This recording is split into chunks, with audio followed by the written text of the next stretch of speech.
Oke, Assalamualaikum warahmatullahi wabarakatuh dan semangat pagi. Rekan-rekan penonton setia koridor sebelah, ya, kali ini melanjutkan penasaran saya bereksplorasi dengan teknologi AI khususnya untuk keperluan untuk mensupport dunia pendidikan. Maka pada kali ini saya ingin memperkenalkan salah satu aplikasi yang berbasis AI yang saya kembangkan kemarin, ya, saya desain kemarin dengan bantuan tools dari Brancher.ai. Oke, dengan pertimbangan bahwa fungsi guru atau dosen tentunya tidak hanya sebatas mengajar. Mereka juga harus punya kemampuan dalam bisa melayani konseling pada siswa atau mahasiswa. Nah, banyak hal yang tentunya selama ini menjadi kendala yang mudah-mudahan sebagian di antaranya bisa terbantu dengan adanya tools ini. Oke, tanpa lama-lama lagi saya akan tunjukkan aplikasi yang saya masukkan dan kita akan berpraktek dengan menginputkan beberapa kasus atau permasalahan yang kemudian nanti akan tergenerate dengan begitu mudahnya dan begitu cepatnya dengan bantuan teknologi AI. Sebentar, saya share screen dulu ya. Oke, baik. Jadi rekan-rekan, aplikasi yang saya maksud, saya beri nama Ruang Konseling ya. Ya. Jadi platform ini memang sengaja saya rancang untuk membantu pelayanan konseling pada siswa ya terkait dengan hal akademis dan motivasi atau pemberdayaan diri secara personal pada siswa yang bersangkutan. Jadi kebetulan saya sendiri sebagai pengembang desain dari platform ini punya latar belakang sebagai seorang pengajar, kemudian profesional coach dan juga hipnoterapis. Oke, saya akan perkenalkan pada Anda seperti apa cara kerja, lalu kita akan berpraktek ya. Jadi nantinya setelah Anda masuk pada link, ya kalau Anda lihat di URL address di sini memang panjang sekali, tapi nanti link bisa Anda dapatkan di deskripsi pada video ini. Bisa tinggal Anda klik untuk kemudian Anda menuju ke lokasi. Jadi eh, dengan beberapa parameter yang kemudian saya identifikasi dan pertimbangkan untuk kebutuhan yang biasanya saya lakukan untuk konseling pada klien, saya mencoba mendesain aplikasi ini berusaha untuk bisa mengakomodir dengan sentuhan yang personal, kemudian melalui beberapa parameter agar bisa lebih spesifik memberikan rekomendasi sesuai dengan level problem sampai dengan konteks kedewasaan atau level pendidikan. Jadi nanti akan mengisi beberapa isian seperti ini, kemudian baru akan di-generate. Kita akan coba langsung ya, misalkan di sini ada isian nama panggilan. Ya, kita isikan saja di sini namanya misalkan kita pakai default contoh yang di situ misalkan Budi. Oke, Budi di sini adalah usianya coba lebih muda lah ya, jadi kira-kira mungkin 19 tahun. Dia adalah seorang mahasiswa. Kita tinggal mengisi saja di sini. Jadi memang sengaja ada parameter usia dan level pendidikan supaya akan bisa tergenerate rekomendasi ataupun gaya bahasa sesuai dengan tingkat pemahaman dan kedewasaan pada usia tersebut. Jadi akan penting sekali bahwa semua isian ini mulai dari nama panggilan, usia, pendidikan saat ini dan seterusnya nanti perlu Anda input ya, diinput selengkap mungkin dan seperti keadaan yang memang dihadapi. Kita untuk masalah yang dihadapi kita coba di sini kurang percaya diri. Oke. Kemudian kita pakai isian seperti contoh default saja, nanti akan kita coba generate ya. Gambaran lebih spesifik, misalkan grogi dan sering blank pada saat berbicara di depan umum. Oke, kemudian eh, siswa atau klien perlu untuk mengidentifikasi sebagai pretest atau kondisi masalah yang dihadapi saat ini seberapa parah atau seberapa akut ya. Saya pakai skala 1 sampai 5, di sini ada contoh 4 untuk kategori kurang pede yang bisa dikatakan kategorinya akut ya. Kita taruhlah di sini, oke, pakai default yang ada aja, kita isi pada skala 4. Kemudian yang terakhir, isian perubahan yang diharapkan itu seberapa tinggi perubahannya. Kita isikan 5 aja sehingga perubahannya akan sangat signifikan. Ya, oke. Setelah semua isian ini Anda isi lengkap, ya, diisi lengkap oleh siswa, maka kemudian tinggal klik tombol submit. Maka kemudian the magic is happening. Aplikasi ruang konseling ini akan kemudian mengenerate berdasarkan informasi yang telah diinput ya untuk memberikan rekomendasi gambaran alternatif solusi yang bisa diberikan sesuai konteks yang telah diinformasikan. Ya, kita tunggu beberapa saat ya. Ini memang tergantung parameter ya. Jadi tergantung parameter. Sambil menunggu beberapa saat, saya perlu sampaikan juga bahwa disclaimer dari aplikasi ini perlu diperhatikan juga ya. Jadi platform ini sifatnya adalah media pendukung ya untuk mempermudah akses ya. Tentunya ada kalanya dijumpai bahwa soal kesibukan dari guru ataupun dosen dan bahkan juga tentunya dari jadwal sekolah atau kuliah dari para siswa itu bisa jadi kemudian menjadi kemungkinan untuk bisa langsung bertemu menjadi tidak semudah seperti yang diharapkan.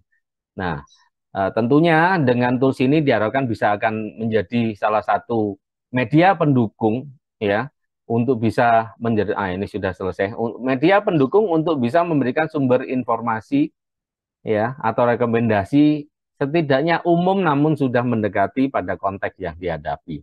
Jadi diharapkan hasil outputnya nanti jangan kemudian ini dipahami sebagai sumber informasi utama ya dalam proses konseling karena bagaimanapun kita tahu bahwa sentuhan personal secara langsung tentunya akan lebih direkomendasikan untuk solusi yang lebih spesifik sesuai dengan permasalahan yang dihadapi dan keadaan yang dihadapi.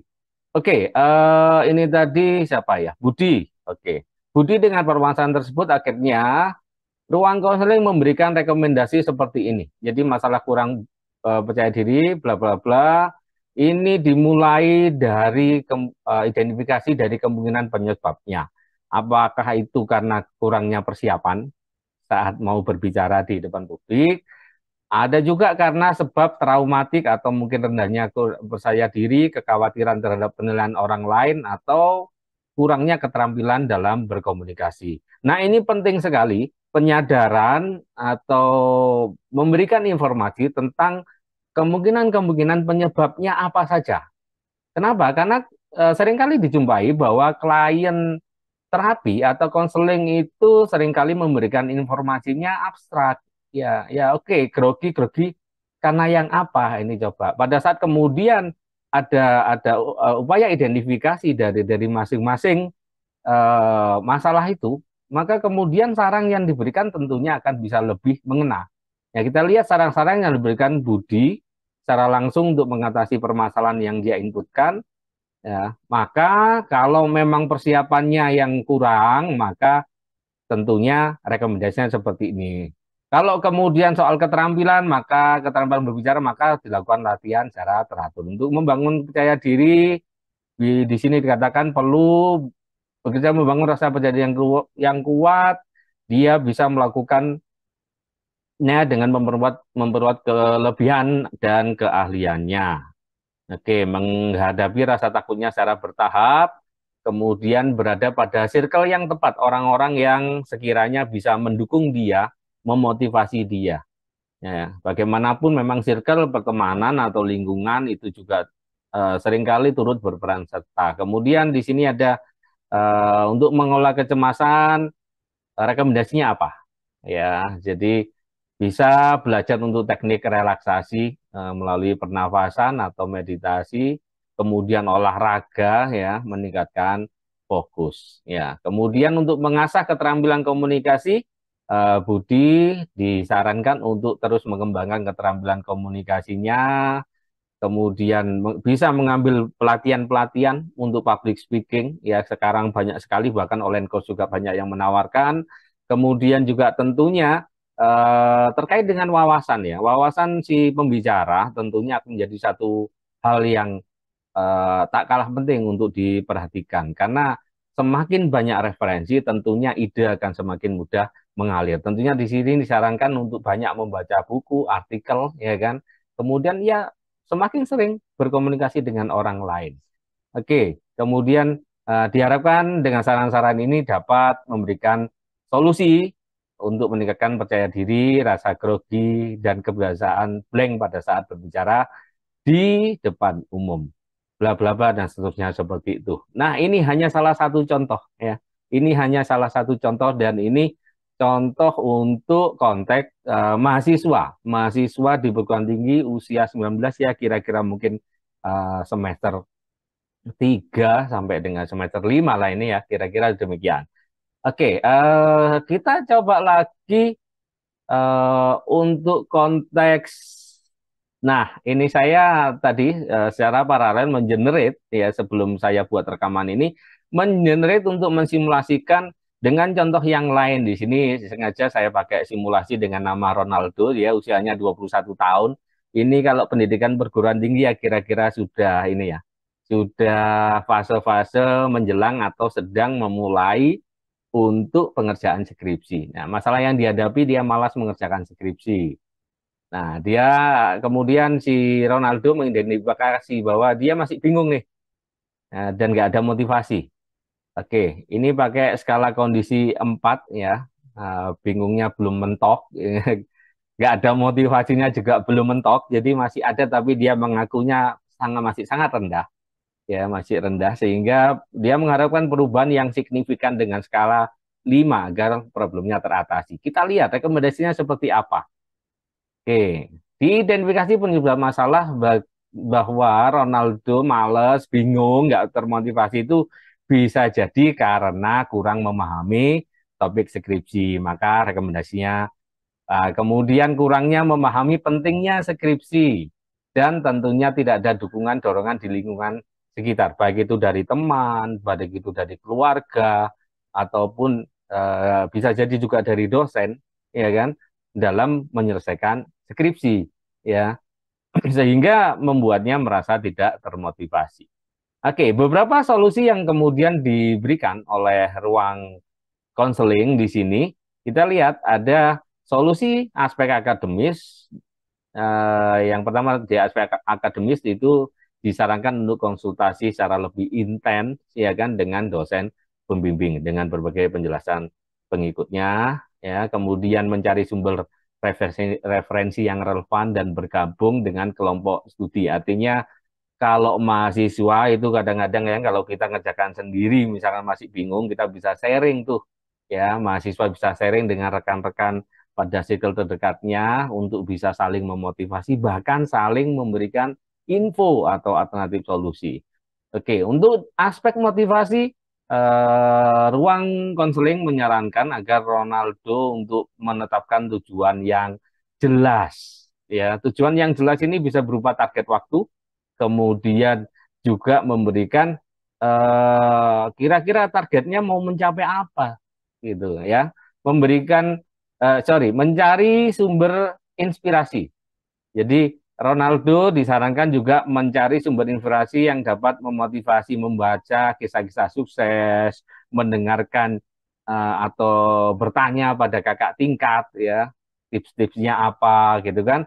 Kemudian juga ada saran ketiganya mengatur jadwal studi yang lebih teratur ya, sehingga memang bagaimanapun perlu disadari bahwa pengerjaan skripsi subjek aktifnya adalah si mahasiswa ya, dan setidaknya dengan rekomendasi punya rencana jadwal itu akan mendorong si mahasiswa untuk lebih on schedule ya kan.